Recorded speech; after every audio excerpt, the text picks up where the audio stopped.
Suite des promesses du chef de l'État, 18, il avait promis le dragage et balisage du fleuve Congo et ses affluents qui offrent 15 400 km. 19. En décembre 2019, le président Félix Tshisekedi avait promis 8 nouveaux avions neufs pour Congo Airways, la première livraison prévue en décembre 2020. 20. Le 17 janvier 2020, dans une interview exclusive accordée à Radio Vatican, le président Félix Tshisekedi avait promis un audit pour évaluer la taxe GOPAS. 21. Le président de la République, Félix Tshisekedi, avait promis que durant son mandat, les ministres seront les esclaves de la population. Des premières pierres, on note ce qui suit. Le 16 octobre 2019, le président de la République pose la première pierre des travaux de construction du centre culturel de Kinshasa.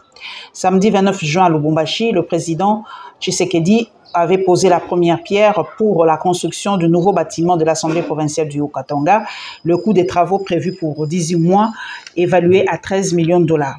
Mercredi 19 août 2020 à Kinshasa, Félix-Antoine Tshisekedi, chef de l'État, avait posé la première pierre pour la construction de la centrale solaire photovoltaïque de 600 MW dénommée Kinshasa Solar City à Maluku.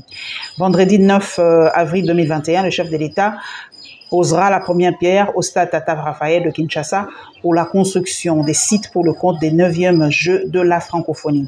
Lundi 31 janvier 2022, le président de la République avait procédé à la pose de la première pierre qui marque le début des travaux de construction du port en eau profonde de Banana à Mwanda dans la province du Congo central. Il s'observe malheureusement que de ces pierres, il n'y a pas d'hôpital, école, sport, centre de santé et j'en passe et des meilleurs. Voilà donc un peu toutes les promesses du chef de l'État pendant ces 3 ans.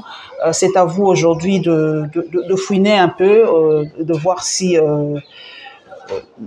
ça s'est réalisé, les promesses, il a concrétisé les promesses qu'il avait dites partout en République démocratique du Congo, parce que de toutes les façons, les élections, c'est en 2023, et comme il va briguer un second mandat, je pense que les gens les jugeront par son bilan, le bilan de son premier mandat, et nous faisons notre travail, nous fouillons, nous cherchons si toutes les promesses qui nous ont été lancées ont été réalisées. Donc, je vous souhaite un très bon week-end chez vous et que Dieu protège la République démocratique du Congo de tous ses ennemis.